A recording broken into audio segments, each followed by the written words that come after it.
L'histoire l'a oubliée délibérément. Elle n'était pas simplement une reine, elle était une stratège de guerre, une génie politique et une voix intrépide contre l'esclavage. Voici l'histoire méconnue de la reine Nzinga, la reine guerrière d'Afrique qui a affronté l'Empire portugais et a refusé de plier le genou. Bienvenue dans le baobab intérieur, là où la sagesse ancestrale et l'histoire cachée de l'Afrique reprennent vie. Abonne-toi et rejoins le voyage pour redécouvrir la vérité, la puissance et le sens. Nzinga naît en 1583, au cœur de l'Afrique centrale, dans la famille royale du royaume de Ndongo, ce qui correspond aujourd'hui à l'Angola. Son père, Ngola Kilwanji Kia Samba, était un roi sage et redouté, respecté par son peuple, craint par les Portugais qui s'approchaient. À cette époque, les Portugais renforçaient leur emprise sur les côtes africaines, cherchant esclaves, or et domination. Résister était dangereux, mais la résistance grandissait. Nzinga grandit au milieu de ce feu. Dès son plus jeune âge, elle montre des signes de génie. Elle s'entraîne avec l'armée royale, tir à l'arc, cheval, tactique d'embuscade et de défense. Mais elle ne maîtrise pas seulement l'épée. Elle excelle aussi en diplomatie, en langue et en négociation. Son nom, Nzinga Mbande, vient du mot Kimbundu, signifiant « se tordre », car elle est née avec le cordon ombilical enroulé autour du cou. Dans sa culture, c'était un signe spirituel. Cet enfant était destiné à la grandeur, peut-être même à régner. Au début des années 1600, les Portugais avaient construit des forts le long de la côte et envoyaient des missionnaires à l'intérieur des terres, non seulement pour prêcher, mais pour dominer. Ils exigeaient des tribus en esclaves et manipulaient la politique des royaumes africains, semant la division pour affaiblir les rois. Le frère de Nzinga, le roi Mbandi, peine à résister à ces pressions. Son règne est marqué par l'instabilité, la famine et les révoltes. Mais il sait une chose, Nzinga est la seule capable d'affronter les Portugais à leur niveau. En 1622, il l'envoie à Luanda pour négocier avec le gouverneur portugais. Et c'est là qu'a lieu l'une des scènes les plus iconiques de la diplomatie africaine. Lorsque Nzinga arrive, les Portugais ne lui offrent aucune chaise, un geste symbolique pour la traiter en inférieure. Mais Nzinga ne bronche pas. Elle fait signe calmement à un assistant de s'agenouiller et s'assied sur son dos, se mettant à hauteur du gouverneur œil pour œil.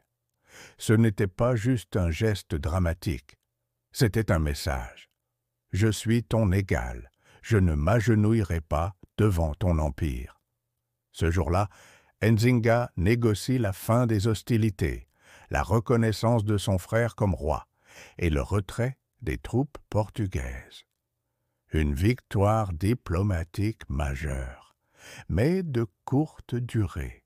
Peu après, son frère meurt. Certains parlent de suicide, d'autres d'assassinat. Nzinga, désormais l'une des figures les plus respectées du royaume, prend le trône. Mais ce n'est pas sans obstacle. Des rivaux masculins, parfois même de sa propre famille, contestent son pouvoir.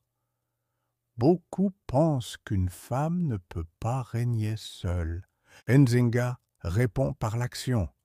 Elle mobilise ses fidèles guerriers, elle fait exécuter les traîtres, elle réorganise le royaume, elle refuse de payer tribut au Portugal, elle abolit la traite des esclaves dans ses territoires, elle accueille les esclaves fugitifs et leur offre l'asile. Elle forge une alliance avec les Hollandais, ennemis des Portugais, et lance des attaques de guérilla, utilisant les forêts et les rivières de l'Angola comme champs de bataille. Pendant plus de 30 ans, elle combat l'invasion coloniale. Ses tactiques sont audacieuses. Embuscades surprises, retraites, feintes, raids nocturnes, leurres, désinformation. Les Portugais la redoutent. Ils l'appellent la Louve. Son peuple l'appelle Mère. Nzinga sait qu'elle doit s'étendre pour résister. Elle déplace sa capitale au royaume de Matamba, à l'est du Ndongo, une région plus fertile et plus sûre. Là, elle bâtit un nouvel État, rivalisant en puissance et en économie avec les colonies portugaises. Elle crée une armée permanente composée d'hommes et de femmes, valorise l'excellence militaire et établit des routes commerciales avec d'autres royaumes africains. Nzinga sait aussi jouer de la religion. Elle avait été baptisée lors des négociations avec les Portugais, prenant le nom chrétien Anna de Souza. Mais jamais elle ne laisse la croix effacer sa culture. À Matamba, elle autorise les missions chrétiennes, tout en maintenant vivantes les pratiques spirituelles africaines, rituels sacrés, cérémonies secrètes, culte des ancêtres. Elle est à la fois reine et prêtresse, politicienne et guerrière, la réponse de l'Afrique à l'Empire. Nzinga règne pendant plus de 40 ans, un exploit que peu de monarques dans le monde peuvent revendiquer. Elle meurt en 1663, à l'âge de 80 ans, toujours sur le trône, toujours stratège, toujours résistante. Même après sa mort, les Portugais ne parviennent pas à conquérir ces terres pendant des décennies. Elle ne les a pas seulement combattus, elle les a surpassés. Aujourd'hui, Nzinga est honorée à travers toute l'Afrique. En Angola, sa statue se dresse fièrement à Luanda, symbole de fierté nationale et de leadership féminin. On la célèbre comme une icône féministe, une figure de libération, l'une des dirigeantes africaines les plus puissantes de l'histoire. Mais encore aujourd'hui, beaucoup de manuels l'ignorent, parce que son histoire dérange.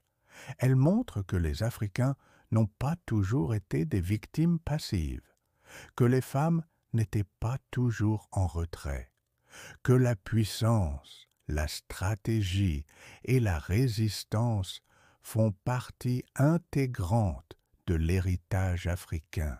Alors, que nous enseigne Nzinga aujourd'hui? Que le leadership ne dépend pas du genre, mais du courage. Que la culture n'est pas un déguisement, c'est notre système racinaire. Et que peu importe l'empire, nous avons encore le pouvoir de résister, de bâtir et de nous élever. Le feu de Nzinga brûle encore dans notre sang. Like, partage, abonne-toi pour faire vivre son histoire. Reste enraciné. Reste en élévation. Ceci est le baobab intérieur.